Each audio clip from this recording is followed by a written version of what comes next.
Hoy vamos a hablar, ¿no es cierto?, en este día cuarto, sobre el gnosticismo y otras herejías, ¿no? ¿Qué es una herejía? Es una doctrina que no es conforme a la regla de la fe. El otro día hablamos, la regla de la fe son estas verdades esenciales que Cristo enseñó a los apóstoles y los apóstoles predicaron. Están condensadas en el credo, que nosotros rezamos cada domingo en la Santa Misa. El credo corto que rezamos se llama credo apostólico y justamente tiene que ver con, la tradición dice que contiene las verdades esenciales que predicaron los apóstoles. Ahora, hay otro credo que a veces se reza, que es como más largo, que es el credo niceno-constantinopolitano, ¿no?, que va a surgir en el concilio de Nicea y después se va a completar en el concilio de Constantinopla. Bueno, una herejía entonces es algo que no está conforme a la regla de la fe. Hubieron muchas herejías al inicio del cristianismo. Una fue el llamado gnosticismo, y de algún modo las demás herejías es como una archiherejía, podríamos decir. Es decir, archi quiere decir que varias de las otras herejías van a depender de esta herejía principal llamada gnosticismo. La palabra gnosis significa conocimiento, es decir, no es en sí una palabra mala. Lo que sucede es que luego va a venir a indicar esta herejía, pero en sí misma la palabra gnosis significa conocimiento, y es más, la van a usar incluso los padres para mostrar cuál es el verdadero conocimiento, incluso opuesto a esta falsa gnosis. Por eso lo más preciso es llamar al gnosticismo falsa gnosis. Bueno, ¿y qué era el gnosticismo? Era una especie de mezcla entre varias doctrinas ya anteriores, filosóficas, de los pueblos orientales. Tienen bastante de zoroastrismo, del hinduismo y bastante también del budismo, que son religiones muy antiguas, ¿no? Más que nada son concepciones filosóficas del mundo. Piensen que, al no tener la revelación de Dios, hacían la filosofía como podían, como también lo hicieron los griegos, aunque los griegos se acercaron bastante a verdades de fe, a verdades que después han sido reveladas, como la existencia de Dios, la existencia del alma. Bueno, el gnosticismo tomaba, por ejemplo, del zoroastrismo o también del budismo, esta oposición entre el bien y el mal, y la existencia de dos principios. Un principio del bien y otro principio del mal. Por decirlo con palabras más claras, un creador del mundo bueno y un creador del mundo malo. Y el mundo bueno es el mundo espiritual y el mundo malo es el mundo material. ¿Bien? Entonces, el trabajo ascético, es decir, el trabajo personal del filósofo, si se quiere, consistía en que había que liberarse del mundo material. Esto va a tomar el gnosticismo. Después va a tomar algunas ideas judías, y cuando surge el cristianismo va a tomar también por así decirlo, como un disfraz de cristianismo, inclusive, el gnosticismo. Es decir, va a empezar a tomar ideas cristianas, va a hablar de Cristo, de Jesús, pero de otro modo. ¿Bien? Entonces, por ejemplo, si justamente, y la Biblia, esto es algo muy importante, ellos tomaban como que el Antiguo Testamento pertenecía al demiurgo, es decir, al Dios creador de la materia, al Dios malo, mientras que el Nuevo Testamento, Cristo venía a liberarnos del Dios malo, decían ellos. Entonces, ¿qué decían? Jesús no nació realmente. ¿Se acuerdan ayer que leíamos a Ignacio de Antioquía que decía que verdaderamente nació, que María lo portó en su vientre, fue bautizado, padeció? Verdaderamente, en contra de los gnósticos que decían que Jesús en un momento apareció, se manifestó y después, predicó y creyeron que lo mataron, pero dice, no. Por ejemplo, hay un tal Bardensanes, un nombre raro, uno de estos gnósticos, dice, no, el que murió no fue Cristo. Dice, el que murió fue Simón de Cirene. ¿Vieron el que le ayudó a llevar la cruz a Jesús? El gnosticismo inventa cosas para, acomodarlas a su ideología. ¿Cuál era el peligro del gnosticismo? Que justamente al eliminar la materia, elimina la esencia del cristianismo, que es que Cristo muere en la carne, pero luego resucita en la carne. Cuando en el Evangelio de San Juan se dice, miren, soy yo, no soy un fantasma, denme un pedazo de pescado y lo comió delante de ellos, tóquenme, tengo carne y hueso, es porque ya el gnosticismo estaba activo. Es decir, el mismo San Juan ya escribe en contra de los gnósticos, también San Pablo, y en las cartas de San Juan, sobre todo en la segunda carta, tiene 3, va a decir, muchos anticristos ya vinieron. ¿Quién es el anticristo? El que niega al Hijo de Dios venido en una carne mortal. Y eso ya lo decía San Juan contra los gnósticos, ¿no? ¿Qué otra cosa hacían los gnósticos? Bueno, hubo un gnóstico llamado Marción que armó una iglesia en Roma. Este señor, que había sido ya excomulgado en su tierra del Ponto, por ahí era, se vino a Roma y armó una iglesia con una jerarquía, con obispos. ¿Y qué hacía Marción? Él eliminaba todo el Antiguo Testamento y del Nuevo Testamento eliminaba los pasajes, eso se llama depurar la Sagrada Escritura, eliminaba los pasajes que relacionaban a Cristo con el Dios del Antiguo Testamento. Entonces, bueno, recortaba la Sagrada Escritura. Algo muy propio entonces del gnosticismo es elegir los pasajes de la Escritura solamente aquellos que les sirven a ellos, ¿no? Bueno, si vamos al caso, algo de esto existió en el protestantismo cuando también eliminaron varios libros de la Sagrada Escritura, ¿no? Lutero. Es decir, en la tentación protestante, podemos decir, hay un poco también de gnosticismo. Bueno, ¿qué otras características tenía el gnosticismo?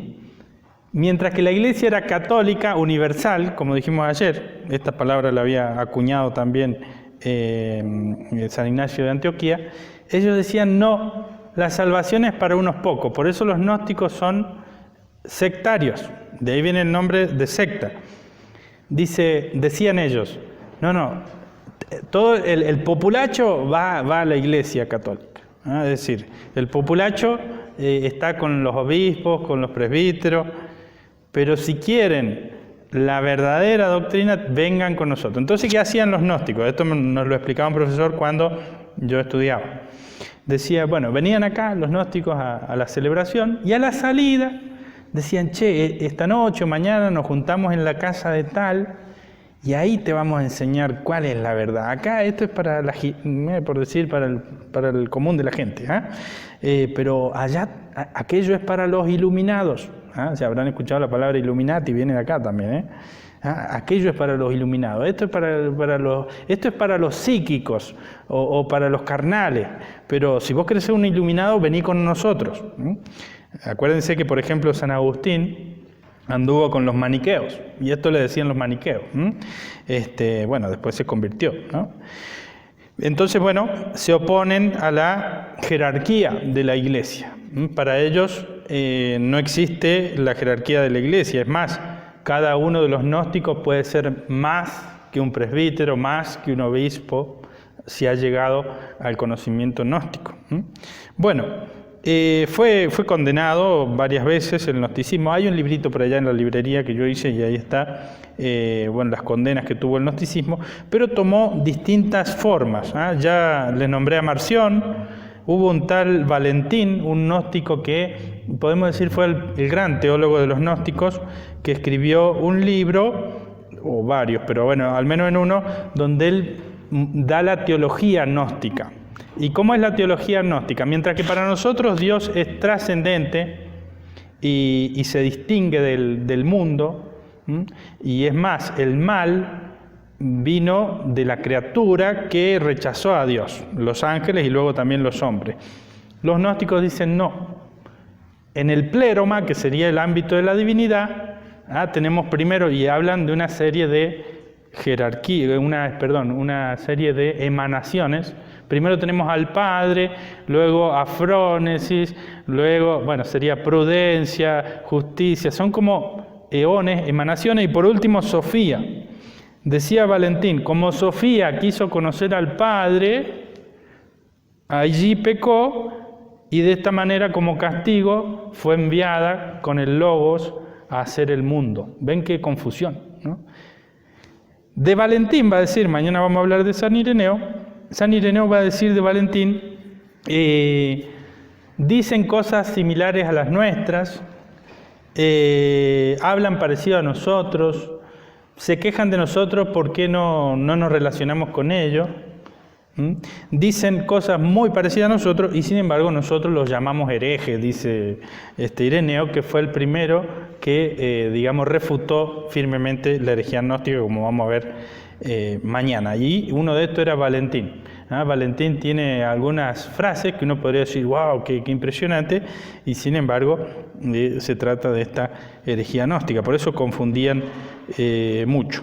Entonces, bueno, se opone el gnosticismo contra lo universal de la Iglesia, no, la salvación es para unos pocos iluminados, contra la enseñanza pública de la Iglesia, no, la enseñanza verdadera es secreta, decían ellos, ¿ven? La tentación gnóstica.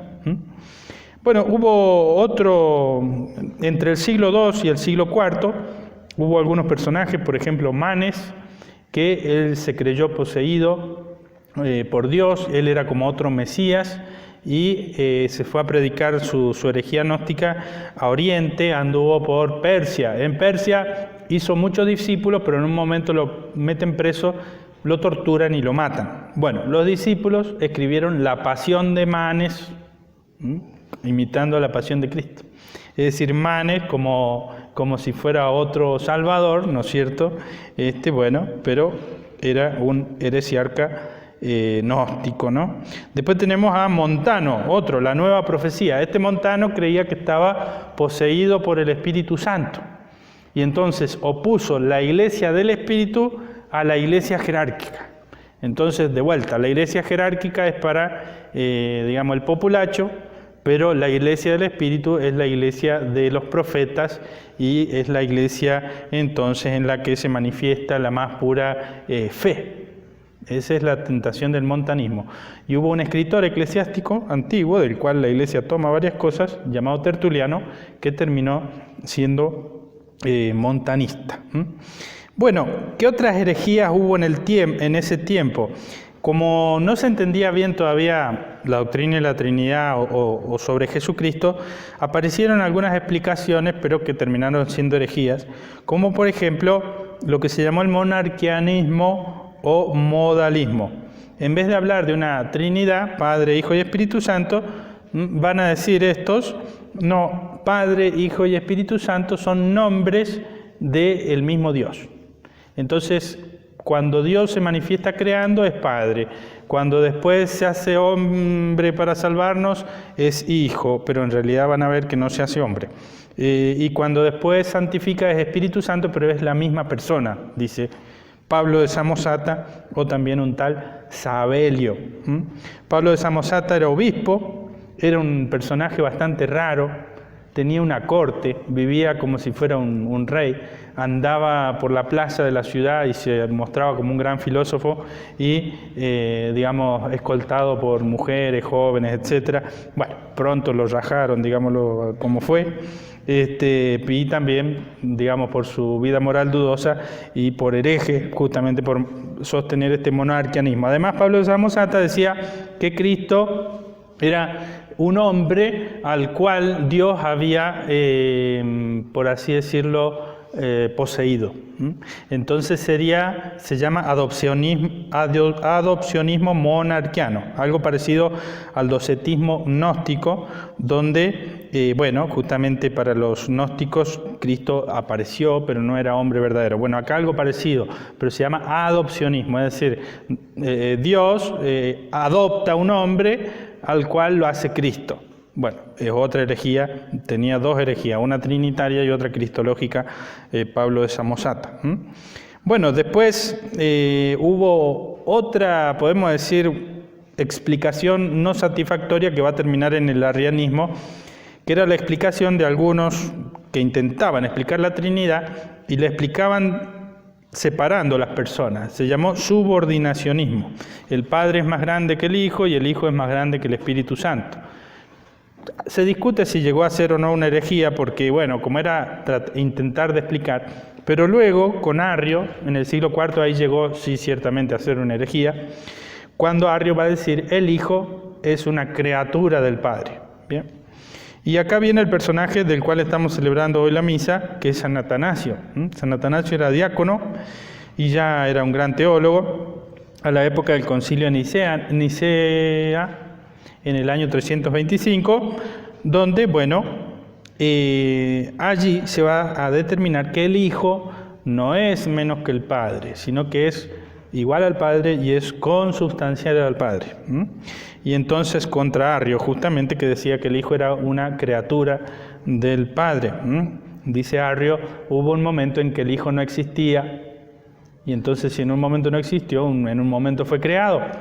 Entonces no es verdadero Dios. Bueno, el Concilio de Nicea, en el año 325, una vez que ya el imperio era cristiano, Constantino convoca este concilio y un obispo llamado Ocio de Córdoba va a acuñar una palabra que se va a incorporar en el credo niceno, que es la palabra consubstancial. A veces nosotros lo traducimos de la misma naturaleza cuando decimos el credo, pero quizás es más preciso decir consubstancial. La palabra griega es homoousion to patri, es decir, consubstancial al Padre, de la misma naturaleza del Padre. No son dos naturalezas distintas, sino que son la misma divinidad, el Padre y el Hijo. Y por eso Cristo es verdadero Dios. San Atanasio, después, que es el que estamos celebrando hoy es el día, va a ser hecho obispo de Alejandría. En el Concilio de Nicea, él fue como secretario del obispo Alejandro de Alejandría. Luego, a la muerte de este, lo sucede. Y Atanasio se convierte en el gran defensor, escribe libros, predica justamente la fe nicena. Pero, ¿qué pasó? Que a muchos no les gustó este concepto homoousion, es decir, consubstancial, y gran parte de la cristiandad oriental, sobre todo, no en Occidente, se hizo semi-arriana, es decir, no aceptaban plenamente el Concilio de Nicea, decían el Hijo puede ser semejante al Padre, homoios, pero consubstancial le sonaba muy parecido al monarquianismo, como que creían que por decir consubstancial eran la misma persona. ¿Ven? Qué tema, ¿no? Bueno, Atanasio se puso en gran defensor de la doctrina nicena y a raíz de esto fue exiliado de su cátedra episcopal 7 veces. 7 veces se tuvo que ir. Y vino ¿a dónde? A Occidente, a Roma. Pero esto fue providencial porque justamente vino a dar una explicación clara sobre la fe nicena, y en Occidente luego obispos como Ambrosio de Milán, antes Hilario de Poitiers, se convirtieron en grandes defensores también de la fe nicena, pero en lengua latina. Luego también San Agustín, que es posterior, ¿no? Entonces fue providencial. Incluso trajo San Atanasio a Occidente la vida de San Antonio Abad, y se extendió por todo, ¿no es cierto?, Occidente, y bueno, cómo vivían estos monjes del desierto también. Así que fue providencial que San Atanasio tuviera que ir tantas veces exiliado. Pero bueno, como ven, esta época era una época de gran confusión, porque imagínense que estaban comprometidos en estas cuestiones obispos, sacerdotes.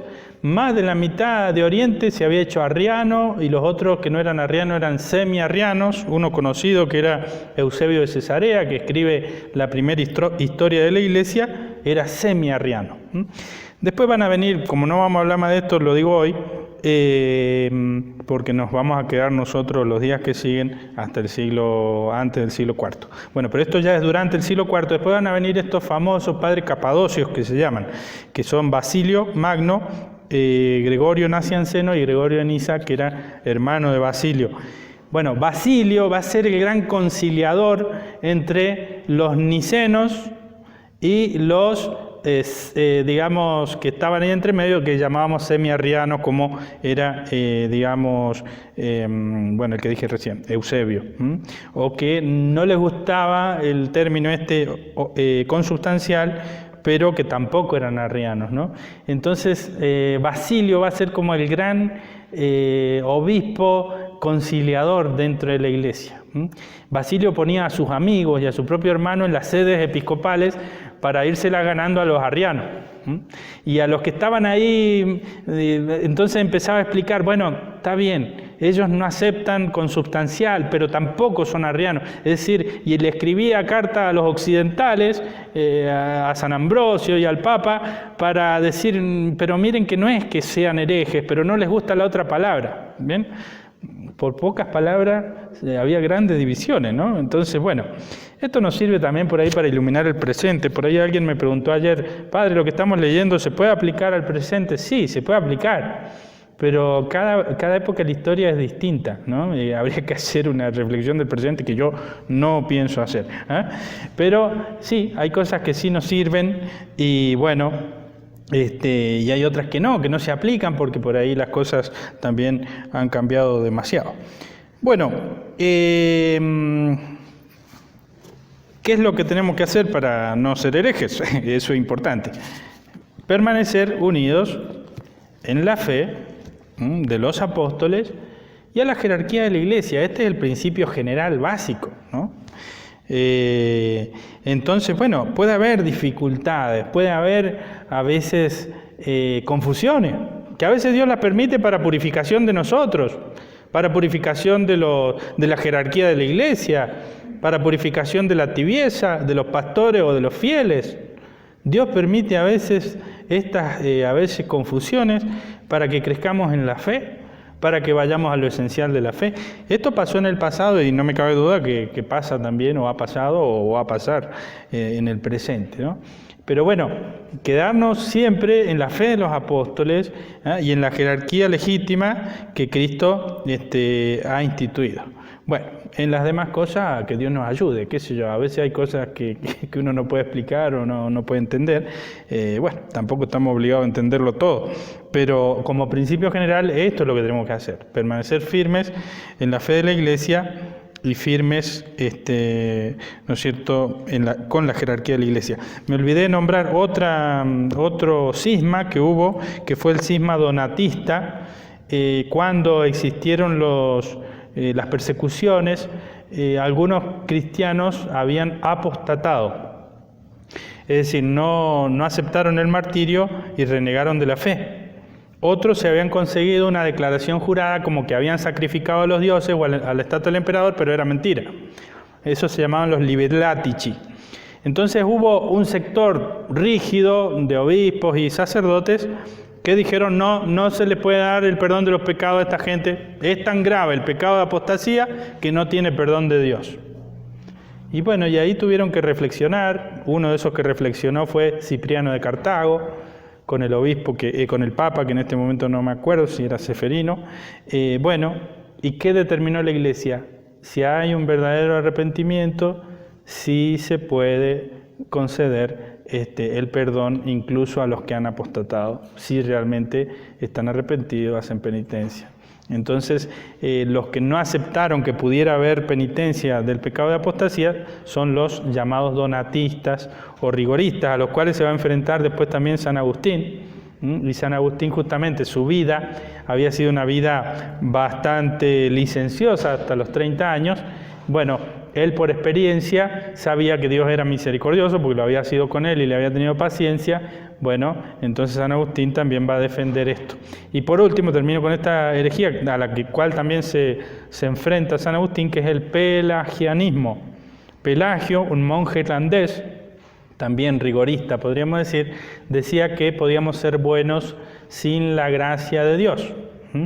Entonces, bueno, allí San Agustín escribe justamente un tratado sobre la gracia y el libre albedrío, donde dice, sin la gracia de Dios no podemos hacer el bien, sin la gracia de Dios no podemos estar mucho tiempo sin pecar. Es decir, como dice San Pablo, por gracia de Dios soy lo que soy, no es por mis propias fuerzas, sino justamente por la gracia. Bueno, ahora cada vez que recen el credo corto, sepan que es el credo de los apóstoles, de la época apostólica, y cuando recen el credo largo, es el credo niceno, que se completó en el año 381 con el Concilio de Constantinopla. Así como en la época de San Atanasio y de Arrio se negaba la divinidad de Cristo, hacia finales del siglo IV se negaba la divinidad del Espíritu Santo. Otra herejía, los neumatómagos, los que luchan contra el Espíritu Santo. Bueno, uno de los grandes defensores del Espíritu Santo y de la doctrina de la Trinidad fue Basilio con Gregorio Nacianceno. Gregorio Nacianceno estuvo en el Concilio de Constantinopla, donde por eso se dice que el Espíritu Santo merece con el Padre y el Hijo la misma adoración y gloria. Entonces, al credo niceno le agregan la parte del Espíritu Santo, y ese es tal cual el credo niceno constantinopolitano que nosotros a veces rezamos los domingos. Ave María Purísima.